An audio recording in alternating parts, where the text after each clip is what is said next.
नमस्कार साथियों, स्वागत है आपका दृष्टि आईएएस के एनवायरमेंट दिस वीक प्रोग्राम में। इस प्रोग्राम में हम पिछले एक सप्ताह की सभी महत्वपूर्ण पर्यावरण से जुड़ी हुई खबरों पर विस्तार से आपसे बात करते हैं ताकि इनसे संबंधित आपकी अवधारणाओं की समझ को बेहतर बनाया जा सके, जिस समझ के आधार पर आप अपनी प्रारंभिक परीक्षा और मुख्य परीक्षा में बेहतर प्रदर्शन कर सके, अपनी परीक्षा को क्वालिफाई कर सके। तो चलिए प्रोग्राम की शुरुआत करते हैं और सबसे पहले देखते हैं कि इस सप्ताह में कौन सी महत्वपूर्ण पर्यावरणीय खबरें थी जो लगातार चर्चा में रही।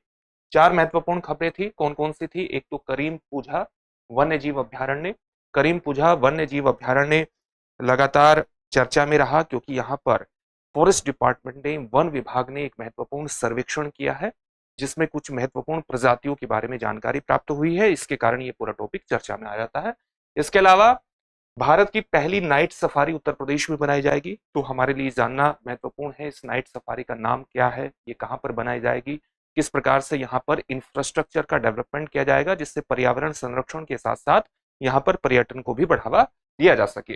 हाल ही में डब्ल्यूएचओ का वायु प्रदूषण और स्वास्थ्य को लेकर के एक महत्वपूर्ण सम्मेलन हुआ है। तो ये सम्मेलन कहाँ हुआ है और इसमें भारत ने और अन्य देशों ने किस प्रकार की प्रतिबद्धताएं अभिव्यक्त की हैं, उन सभी पर विस्तार से बात करने का प्रयास करेंगे। साथ ही पर्यावरण मंत्रालय की, पर्यावरण वन और जलवायु परिवर्तन मंत्रालय ने हाल ही में नेशनल ग्रीन ट्रिब्यूनल को एक रिपोर्ट सौंपी है जो कि 25 राज्यों में वन अतिक्रमण की बात कहती है। तो इसके महत्वपूर्ण आंकड़ों को भी देखने का प्रयास करेंगे। इन सभी खबरों पर विस्तार से बात करेंगे और सबसे पहली खबर होगी हमारी करीम पूजा वन्य जीव अभ्यारण्य। करीम पूजा वन्य जीव अभ्यारण्य में हाल ही में एक महत्वपूर्ण सर्वेक्षण हुआ है। सबसे पहले देख लेते हैं कि ये कहां पर पड़ता है। ये केरल में पड़ता है और केरल के किस जिले में ये स्थित है? मलप्पुरम जिले में स्थित है। और मलप्पुरम जिले की अवस्थिति कहां पर है? आप ये केरल का नक्शा यहाँ पर देख सकते हैं और ये मलप्पुरम जिले की अवस्थिति है। यहीं पर करीम पूजा वन्य जीव अभ्यारण्य की स्थिति है और केरल का ये सबसे यंगेस्ट प्रोटेक्टेड एरिया माना जाता है, नवीनतम संरक्षित क्षेत्र है। करीम पूजा वन्य जीव अभ्यारण्य जैव विविधता के हॉट स्पॉट के रूप में उभरा है, यानी यहाँ पर जैव विविधता के दृष्टिकोण से महत्वपूर्ण वन्य जीव प्रजातियों के बारे में जानकारी प्राप्त हुई है और इसी कारण इसे माना जा रहा है कि ये जैव विविधता के दृष्टिकोण से एक बहुत ही महत्वपूर्ण हॉट स्पॉट्स है। कारण क्या है इसका? कि जब वन्य जीवों की विविधता किसी क्षेत्र में बहुत बड़े स्तर पर पाई जाए तो सीधे तौर पर यह माना जाता है कि उस क्षेत्र में अलग अलग जलवायु कंडीशन उपस्थित है, अलग अलग पौध प्रजातियां भी उपस्थित है और पौध प्रजातियों के साथ साथ वहां पर वन्य जीवों की विविधता का एक आधार तैयार हो जाता है। इसलिए इस प्रकार के स्थलों को जैव विविधता के हॉट स्पॉट्स के रूप में व्याख्यायित किया जाता है। तो हाल ही में फॉरेस्ट डिपार्टमेंट के द्वारा, वन विभाग द्वारा एक जीव सर्वेक्षण यहाँ पर किया गया है, एक फोना सर्वे यहाँ पर किया गया है जिसमें ओडोनेट्स किसको कहते हैं? जो उड़ने वाले कीट हैं उनका एक ऑर्डर है, उड़ने वाले कीटों का एक क्रम है जिनको हम ओडोनेट्स के नाम से संबोधित करते हैं।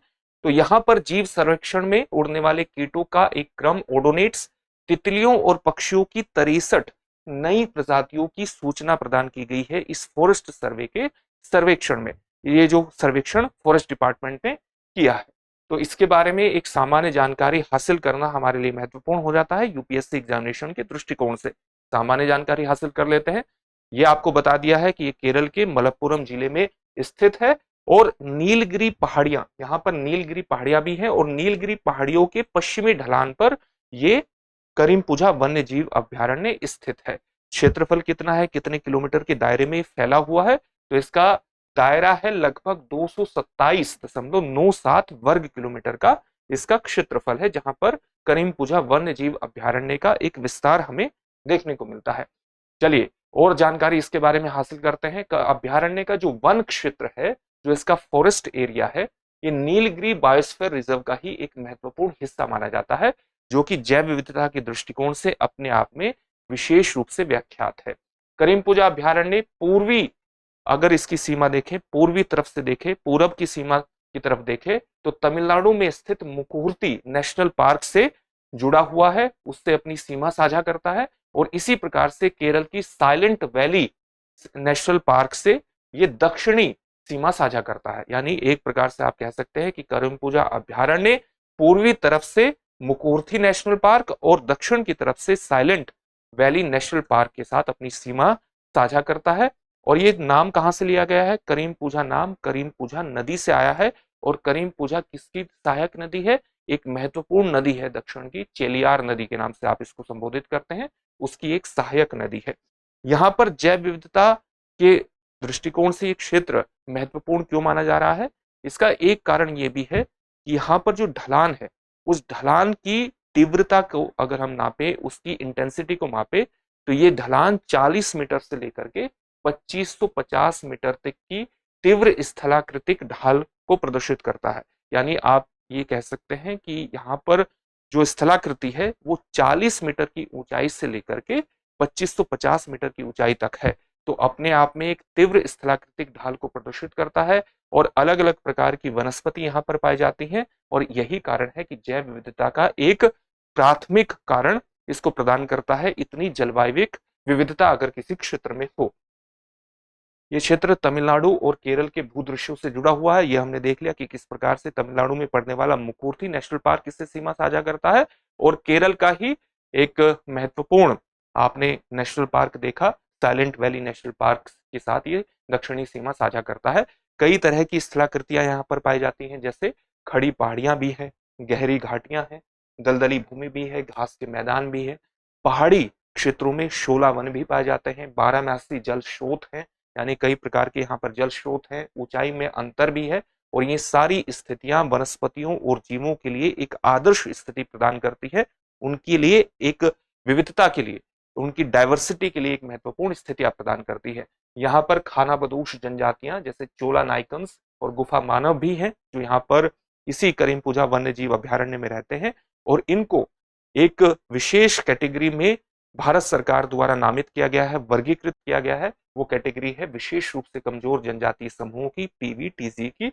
और पीवीटीसी पर हमने अपने कई डेली प्रोग्राम्स में भी विस्तार से चर्चा की है। अगर आप इसके बारे में विस्तार से जानना चाहते हैं तो उन प्रोग्राम्स को आप देख सकते हैं।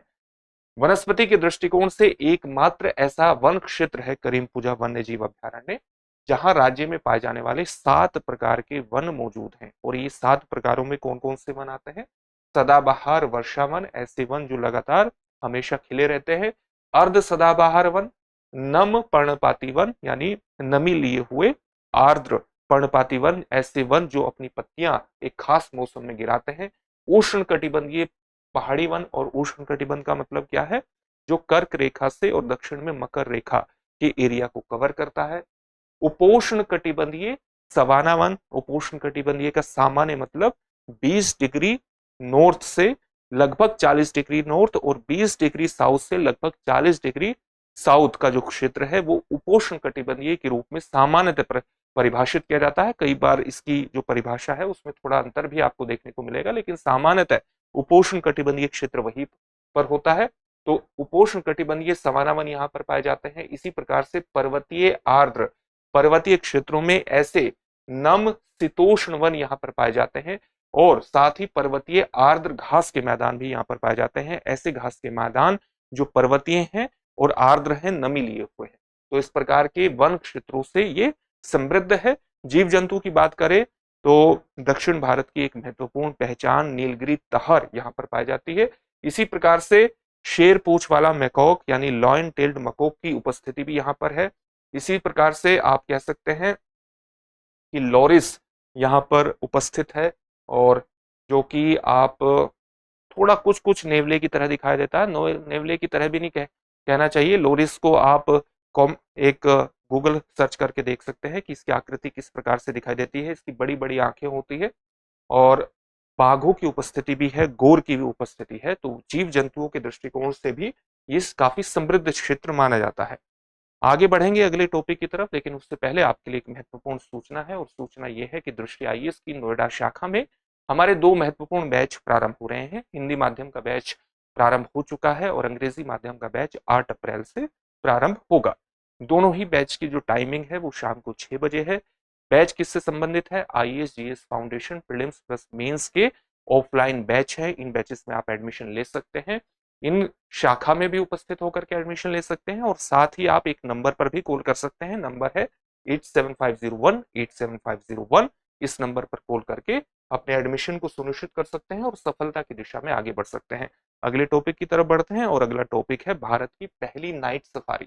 तो भारत की पहली नाइट सफारी बनाई जाएगी उत्तर प्रदेश में। उत्तर प्रदेश ने इसके पहले चरण पर काम करना लगभग शुरू कर दिया है, बहुत जल्द शुरू होने वाला है। 2 चरणों में लखनऊ में ये नाइट सफारी बनाई जाएगी। उत्तर प्रदेश सरकार कहां पर बनाएगी? लखनऊ में महत्वाकांक्षी कुकरेल नाइट सफारी और एडवेंचर पार्क का निर्माण शुरू करने जा रही है। इसका पूरा नाम क्या होगा नाइट सफारी का? कुकरेल नाइट सफारी और एडवेंचर पार्क।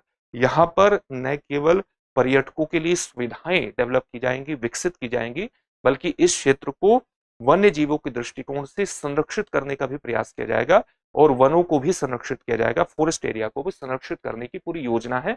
यही परियोजना का उद्देश्य है कि यहाँ पर पर्यटन को भी बढ़ावा दिया जा सके और वन्य जीव संरक्षण को भी बढ़ावा दिया जा सके। 2 चरणों में इसे विकसित किया जाएगा और इस पर जो खर्च आने वाला है वो लगभग 1500 करोड़ रुपए का आने वाला है। 1500 करोड़ रुपए का यहाँ पर निवेश किया जाएगा और इस निवेश के माध्यम से लखनऊ को एक प्रमुख इको टूरिज्म क्षेत्र के रूप में विकसित किया जाएगा। एक ऐसा क्षेत्र जो न केवल पर्यटन के लिए प्रसिद्ध हो बल्कि वन्य जीवों के संरक्षण के दृष्टिकोण से भी महत्वपूर्ण है। और कुकरेल को एक पर्यटक आकर्षक क्षेत्र के रूप में विकसित करने के लिए कई तरह के काम यहाँ पर किए जाएंगे। वन्य जीव संरक्षण को बढ़ावा दिया जाएगा, हरित क्षेत्र को बढ़ावा दिया जाएगा, एक स्थायी अवकाश गंतव्य भी प्रदान किया जाएगा जो कि राज्य के व्यापक लक्ष्यों के अनुरूप भी है। तो ये सामान्य जानकारी हमने इसके बारे में हासिल कर ली।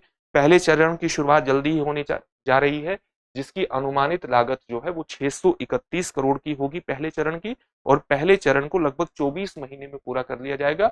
अप्रैल में इसमें काम शुरू होने की उम्मीद है, जल्दी ही इस पर काम शुरू होने वाला है। और पहले चरण में ही नाइट सफारी और एडवेंचर पार्क की सुचारू शुरुआत सुनिश्चित करने के लिए जितना भी आवश्यक ढांचे की आवश्यकता है, बुनियादी ढांचे की आवश्यकता है, चाहे जानवरों से संबंधित बाड़े की आवश्यकता है ताकि एक निश्चित दूरी बनाए रखी जा सके जानवरों में और पर्यटकों में, और ह्यूमन एनिमल इंटरेक्शन को रोका जा सके, एक कॉन्फ्लिक्ट को रोका जा सके, और आगंतुक सुविधाएं जो पर्यटक आएंगे उनकी सुविधाएं भी शामिल होंगी पहले ही चरण के कार्यक्रम में।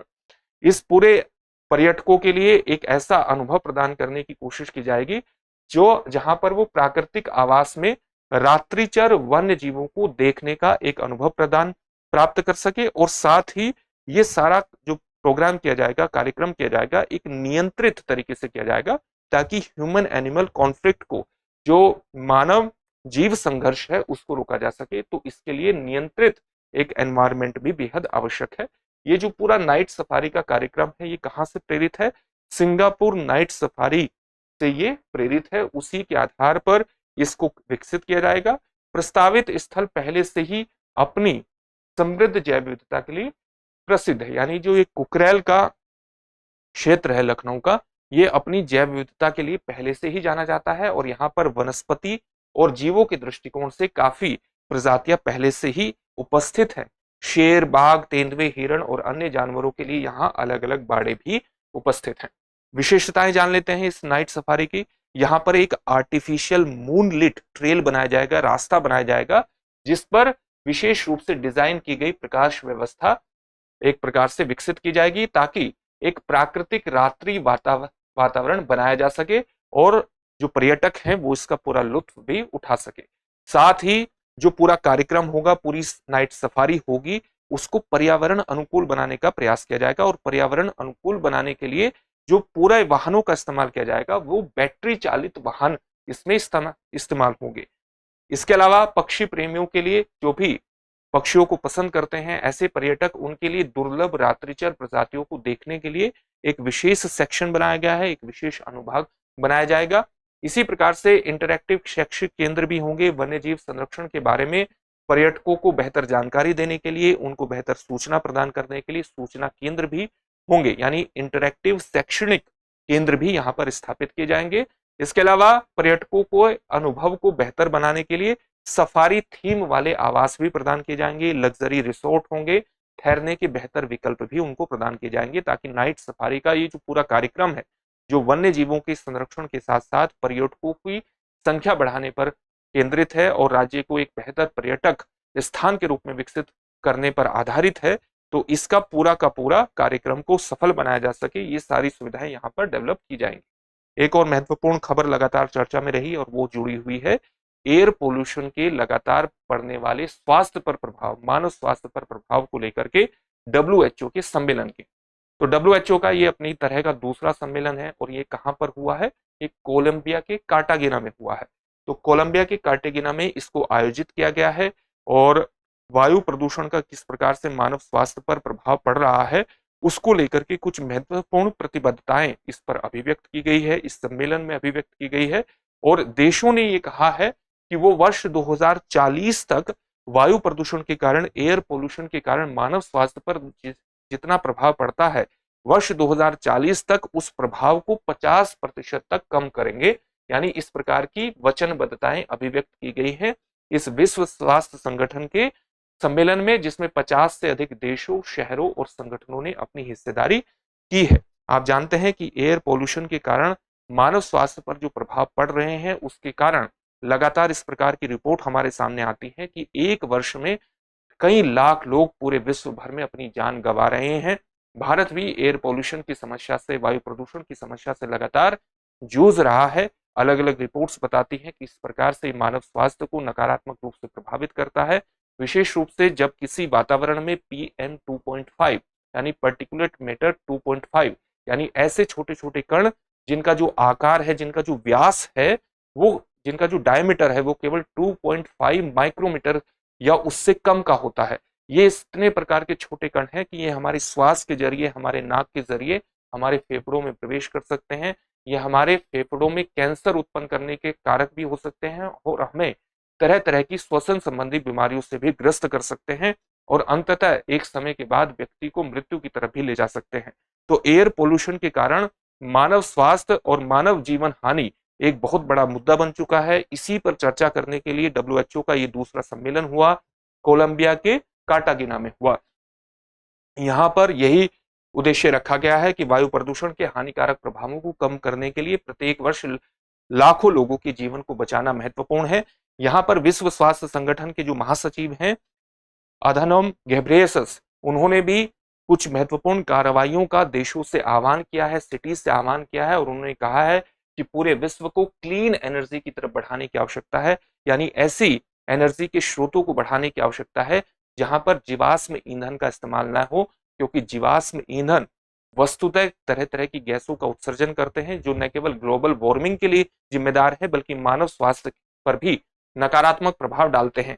साथ ही परिवहन के टिकाऊ साधन, ऐसे साधन जहां पर स्वच्छ ऊर्जा का प्रयोग होता है, हरित साधनों का प्रयोग होता है, हरित साधनों पर वो जैसे बैटरी चालित वाहन है, उसी में वित्तीय निवेश किया जाना चाहिए। इस प्रकार के भी आह्वान विश्व स्वास्थ्य संगठन के महासचिव के द्वारा किए गए हैं। विश्व स्वास्थ्य संगठन के वैश्विक वायु गुणवत्ता दिशा निर्देशों को लागू करने से संबंधित भी महत्वपूर्ण आह्वान डब्ल्यूएचओ के महानिदेशक ने इस सम्मेलन के दौरान किया है। भारत ने इसमें महत्वपूर्ण प्रतिबद्धता ये अभिव्यक्त की है कि भारत वर्ष 2040 तक अपने राष्ट्रीय स्वच्छ वायु कार्यक्रम के अनुरूप वायु प्रदूषण के कारण स्वास्थ्य पर पड़ने वाले प्रभावों को कम करने के लिए पूरी तरह से प्रतिबद्ध है। यानी भारत का जो नेशनल क्लीन एयर प्रोग्राम है उसको इस प्रकार से विकसित किया जाएगा कि एयर क्वालिटी के, वायु गुणवत्ता के उस मानक को हम हासिल करें जिससे मानव स्वास्थ्य पर पड़ने वाले प्रभावों को बेहद सीमित किया जा सके और वर्ष 2040 तक भारत अपनी प्रतिबद्धताओं को अभिव्यक्त करेगा। एयर पोल्यूशन के कारण मानव स्वास्थ्य पर पड़ने वाले प्रभावों को कम से कम 50% पूरे करने की प्रतिबद्धता भारत के द्वारा अभिव्यक्त की गई है। साथ ही भारत के जो प्रतिनिधि इस सम्मेलन में उपस्थित हुए उन्होंने कहा इसके लिए भारत कई तरह के कदम उठाएगा। एक तो भारत जो खाना पकाने वाली तकनीक है, या आप कह सकते हैं खाना पकाने में जिस भी एनर्जी स्रोत का इस्तेमाल होता है उसको भारत स्वच्छ बनाने का प्रयास करेगा। स्वच्छ खाना पकाने की सुविधा अपने नागरिकों को प्रदान करेगा और इस सुविधा को और ज्यादा जनता तक पहुंचाने का प्रयास करेगा। साथ ही वायु प्रदूषण और नॉन कम्युनिकेबल डिजीजेस यानी गैर संचारी रोग की लगातार मॉनिटरिंग करेगा। किस प्रकार से एयर पोल्यूशन अलग अलग प्रकार के रोगों को बढ़ावा दे रही है, नहीं दे रही है, किस क्षेत्र में दे रही है, कहां पर ज्यादा ध्यान देने की आवश्यकता है, इसके लिए एक निगरानी व्यवस्था अपनाने की आवश्यकता है, मॉनिटरिंग करने की आवश्यकता है, ताकि भारत अपने लक्ष्यों को टारगेटेड तरीके से, लक्षित तरीके से प्राप्त कर सके। हालांकि इतनी प्रतिबद्धताओं के बावजूद भी एक महत्वपूर्ण संसदीय समिति की रिपोर्ट चिंता पैदा करती है। हाल ही में राज्यसभा में संसद की स्थायी समिति ने एक रिपोर्ट प्रस्तुत की थी। ये संसद की स्थायी समिति विज्ञान एवं प्रौद्योगिकी, पर्यावरण, वन और जलवायु परिवर्तन से संबंधित थी और इसने कहा कि वर्ष 2024-25 में प्रदूषण नियंत्रण के लिए आवंटित 858 करोड़ रुपए महत्वपूर्ण रूप से अप्रयुक्त रह गए, यानी इतनी बड़ी राशि का प्रयोग ही नहीं हो पाया, जो अपने आप में टारगेटेड लक्ष्यों को प्राप्त करने के प्रति कहीं ना कहीं एक नकारात्मक पक्ष को अभिव्यक्त करती है। तो हमें अपने टारगेटेड लक्ष्यों को बिल्कुल निर्धारित करना चाहिए। उसके लिए जहां पर भी उन लक्ष्यों को हमें हासिल करना है, अगर किसी भी प्रकार की आधारभूत संरचनाओं का अभाव है, किसी भी प्रकार से मानव शक्ति का अभाव है, मानव कर्मचारियों का अभाव है, तो उन अभावों को तुरंत दूर करना चाहिए और लक्षित तरीके से जो भी हमारे वायु गुणवत्ता मानक हैं उनको प्राप्त करने का प्रयास करना चाहिए। अगर इतना बड़ा धन अगर अप्रयुक्त ही रह जाता है तो सीधे तौर पर ये पूर्ण प्रतिबद्धता को कहीं ना कहीं अभिव्यक्त नहीं करता है। ये एक महत्वपूर्ण रिपोर्ट है। यहाँ पर कई देशों ने महत्वपूर्ण अभिव्यक्त अपनी वचनबद्धताओं को अभिव्यक्त किया है। जैसे स्पेन ने वर्ष 2050 तक कार्बन तटस्थ स्वास्थ्य देखभाल प्रणाली के लिए अपनी प्रतिबद्धता अभिव्यक्त की है, यानी स्पेन वर्ष 2050 तक अपनी ऐसी स्वास्थ्य सिस्टम को विकसित करेगा जो किसी भी प्रकार से कार्बन के स्रोतों का इस्तेमाल नहीं करेगा, ऐसे स्रोतों का इस्तेमाल नहीं करेगा जिससे कार्बन का उत्सर्जन होता है, जो मानव स्वास्थ्य पर नकारात्मक प्रभाव डालते हैं। उसी प्रकार से यूनाइटेड किंगडम ने PM 2.5 जो कि विभिन्न तरह की श्वसन संबंधी बीमारियां देता है, उसके लक्ष्य निर्धारित करने और साथ ही वायु गुणवत्ता रणनीति को प्रकाशित करने के प्रति अपनी प्रतिबद्धता को, अपनी वचनबद्धता को अभिव्यक्त किया है। ब्राजील ने कहा है कि वो अंतर्राष्ट्रीय सहयोग को और ज्यादा मजबूत करेगा और WHO के दिशा निर्देशों के आधार पर अपने वायु गुणवत्ता मानकों को, अपने एयर क्वालिटी स्टैंडर्ड्स को निर्धारित करने का, उनको अद्यतन करने का, उनको अपडेट करने का भी संकल्प ब्राजील के द्वारा लिया गया है। उसी प्रकार से चीन ने मजबूत वायु गुणवत्ता मानक अपनाने और संवर्धित यानी बढ़े हुए अंतर्राष्ट्रीय सहयोग के लिए प्रतिबद्धता अभिव्यक्त की।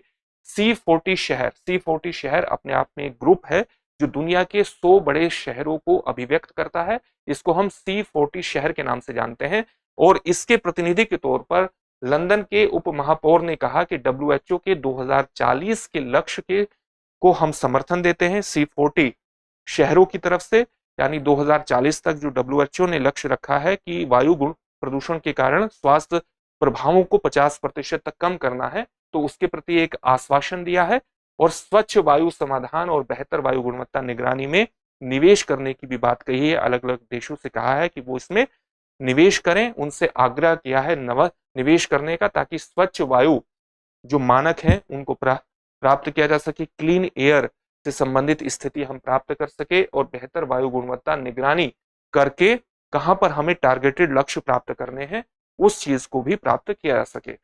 इसके अलावा स्वच्छ वायु कोष के संबंध में एक महत्वपूर्ण जानकारी यह है कि जलवायु और स्वास्थ्य प्रयासों को समर्थन देने के लिए अगले 2 वर्षों में स्वच्छ वायु कोष की तरफ से अतिरिक्त $90 मिलियन का आवंटन किया जाएगा। यह भी इस सम्मेलन की एक महत्वपूर्ण उपलब्धि रही। तो हमने देखा कि अलग अलग देशों ने किस प्रकार से वायु गुणवत्ता को लेकर के अपनी प्रतिबद्धताओं को अभिव्यक्त किया और भारत ने भी कुछ महत्वपूर्ण वचनबद्धताएं अभिव्यक्त की हैं। अगला टॉपिक है, हाल ही में हमारे देश के पर्यावरण, वन और जलवायु परिवर्तन मंत्रालय के द्वारा NGT यानी नेशनल ग्रीन ट्रिब्यूनल में एक रिपोर्ट प्रकाशित की गई है जो 25 राज्यों में वन अतिक्रमण की बात कहती है। यानी ऐसे 25 राज्य ऐसे हैं जहां पर वन भूमि को अतिक्रमित किया गया है, जो वन भूमि थी उसका एनक्रोचमेंट किया गया है। तो ये हमारे देश के लिए महत्वपूर्ण रिपोर्ट है। क्यों रिपोर्ट महत्वपूर्ण है? क्योंकि अगर हम वनों का संरक्षण करना चाहते हैं तो जो ऑलरेडी वन क्षेत्र है उसमें हमें किसी प्रकार का हस्तक्षेप नहीं करना चाहिए, उनकी स्थिति को खराब नहीं करना चाहिए। इससे संबंधित कुछ महत्वपूर्ण आंकड़े इस रिपोर्ट के अंतर्गत प्रस्तुत किए गए हैं जो कि मंत्रालय के द्वारा NGT नेशनल ग्रीन ट्रिब्यूनल राष्ट्रीय हरित न्यायाधिकरण में प्रस्तुत किए गए हैं। रिपोर्ट कहती है कि 25 राज्यों और केंद्र शासित प्रदेशों में 13,000 वर्ग किलोमीटर से अधिक का वन क्षेत्र अतिक्रमण के अधीन है, उसको एनक्रोच किया गया है। कुल अतिक्रमित क्षेत्र कितना है? 13,056 वर्ग किलोमीटर का है और अगर हम इसे हेक्टेयर में देखें तो ये बैठता है 13,05,668.1 हेक्टेयर। जो अपने आप में दिल्ली, सिक्किम और गोवा के संयुक्त भौगोलिक क्षेत्र से भी अधिक है, जो बताता है कि ये स्थिति कितनी गंभीर है। राष्ट्रीय हरित न्यायाधिकरण ने इस मुद्दे पर स्वतः संज्ञान लिया था। वस्तुतः प्रेस ट्रस्ट ऑफ इंडिया यानी पीटीआई की एक खबर प्रकाशित हुई थी और उस खबर में ये कहा गया था कि 7500 वर्ग किलोमीटर से अधिक वन भूमि का अतिक्रमण हुआ है, अतिक्रमण के अधीन है इतनी बड़ी वन भूमि। इसके बाद राष्ट्रीय हरित न्यायाधिकरण ने इस खबर पर सुओ मोटो एक्शन लिया, स्वतः संज्ञान लिया और पर्यावरण, वन और जलवायु परिवर्तन मंत्रालय से कहा कि वो इस स्थिति का अध्ययन करे और उसको एक रिपोर्ट प्रस्तुत करे और इसी के फलस्वरूप ये रिपोर्ट मंत्रालय के द्वारा एनजीटी राष्ट्रीय हरित न्यायाधिकरण को दी गई है, जो कि कई महत्वपूर्ण आंकड़े प्रदान करती है, जैसे सर्वाधिक वन क्षेत्र कहां पर अतिक्रमित हुआ है, किस राज्य में अतिक्रमित हुआ है, मध्य प्रदेश में ये सर्वाधिक प्रभावित है। 5460.9 वर्ग किलोमीटर वन भूमि यहाँ पर अतिक्रमित है। उसी प्रकार से असम में 3620.9 वर्ग किलोमीटर वन क्षेत्र अतिक्रमित है और अन्य राज्यों में भी आप देख सकते हैं कि चाहे वो कर्नाटक हो, महाराष्ट्र हो, अरुणाचल प्रदेश हो, ओडिशा हो, उत्तर प्रदेश, मिजोरम, झारखंड और छत्तीसगढ़ में बड़े स्तर पर वन भूमि का अतिक्रमण हुआ है। इसके अलावा तमिलनाडु, आंध्र प्रदेश, गुजरात और अन्य राज्यों के छोटे क्षेत्र भी वन अतिक्रमण के शिकार हुए हैं। इन राज्यों का जो वन क्षेत्र है वहां पर भी हमें वन अतिक्रमण की स्थिति देखने को मिली है, जो अपने आप में एक बहुत बड़े एक्शन की तरफ इशारा करती है कि हम कार्रवाई करें और अपने वन क्षेत्र पर किसी भी तरह के एनक्रोचमेंट को रोकने का प्रयास करें, ताकि वन संरक्षण की दिशा में बेहतर प्रयासों की तरफ बढ़ा जा सके। सरकार ने इसके संबंध में किस प्रकार की कार्रवाई की है? पर्यावरण मंत्रालय ने पिछले वर्ष कई बार राज्यों से वन अतिक्रमण पर अपने आंकड़े प्रस्तुत करने के लिए कहा। साथ ही वर्ष 2024 में 1 मई, 27 मई और 28 मई को पर्यावरण मंत्रालय के द्वारा, केंद्रीय पर्यावरण मंत्रालय के द्वारा राज्यों को पत्र भेजे गए और फरवरी मार्च 2025 में रिमाइंडर भी भेजे गए कि वो अपने यहाँ पर जितनी भी वन भूमि अतिक्रमित हुई है उसके संबंध में डेटा को प्रस्तुत करें। 11 नवंबर 2024 को राज्यों के साथ मंत्रालय ने एक महत्वपूर्ण बैठक भी की थी। मार्च 2024 तक 409.77 वर्ग किलोमीटर अतिक्रमित वन भूमि, एनक्रोच्ड जो फॉरेस्ट एरिया है, उसको साफ कर दिया गया। हालांकि ये स्पष्ट नहीं था कि ये जो क्षेत्र है, जो अतिक्रमण का क्षेत्र साफ हुआ है, ये वन भूमि के कुल आंकड़ों में शामिल था या नहीं था। तो इस पर भी एक विवाद की स्थिति बनी हुई है कि इसको वन भूमि के अंतर्गत ये जो कहा जा रहा है कि इतना जो क्षेत्र है 409.77 वर्ग किलोमीटर का क्षेत्र जो है वो अतिक्रमित भूमि से साफ किया गया है। अतिक्रमित वन भूमि से जहां पर इतना क्षेत्र ऐसा हुआ है जो अतिक्रमित हुआ था और उसको वापस हटा लिया गया है, फॉरेस्ट एरिया में शामिल कर दिया गया है। तो ये माना जा रहा है कि क्या वो वास्तव में फॉरेस्ट एरिया का हिस्सा भी था या नहीं था, इस पर भी एक संशय की स्थिति है। ये सारे आंकड़े हमें दिखाते हैं कि सरकार को एक नए तरीके से अतिक्रमित वन भूमि के संरक्षण की तरफ ध्यान देना चाहिए और जहां पर भी वन अतिक्रमण हुआ है उस पर कठोर कानूनी कार्रवाई के माध्यम से वनों को संरक्षित करने की दिशा में आगे बढ़ना चाहिए। अब इन सभी टॉपिक से संबंधित एक एक प्रश्न होगा जिसका उत्तर आपको कमेंट बॉक्स में कमेंट करके देना है। पहला प्रश्न है, करीम पूछा वाइल्ड लाइफ सेंचुरी का सीमांत क्षेत्र किस राष्ट्रीय उद्यान से जुड़ा हुआ है या किन राष्ट्रीय उद्यानों से जुड़ा हुआ है? आपके सामने ऑप्शन है मुकुर्थी राष्ट्रीय उद्यान, वायनाड राष्ट्रीय उद्यान, साइलेंट वैली राष्ट्रीय उद्यान या ए और सी दोनों, या ए और सी दोनों, डी ऑप्शन ये है। अगला प्रश्न है, कुकरेल नाइट सफारी और एडवेंचर पार्क कहां बनेगा? आपके सामने ऑप्शन है दिल्ली, लखनऊ, कानपुर या वाराणसी। अगला प्रश्न है, हाल ही में वायु प्रदूषण और स्वास्थ्य पर WHO सम्मेलन कहां आयोजित हुआ? आपके सामने ऑप्शन है कोलंबिया, ब्राजील, उरुग्वे या बोलिविया। अगला प्रश्न है, हाल ही में आई एक सरकारी रिपोर्ट के अनुसार भारत के किस राज्य में सबसे अधिक वन क्षेत्र पर अतिक्रमण हुआ है? आपके सामने ऑप्शन है उत्तर प्रदेश, असम, कर्नाटक या मध्य प्रदेश। इन सभी प्रश्नों के उत्तर आप हमें कमेंट बॉक्स में कमेंट करके जरूर दीजिए। फिर से एक नए सेशन में आपसे मुलाकात होगी। धन्यवाद। डियर व्यूअर्स, अपने एग्जाम की तैयारी को और बेहतर करने के लिए हमारे चैनल को लाइक, शेयर और सब्सक्राइब करना न भूलें।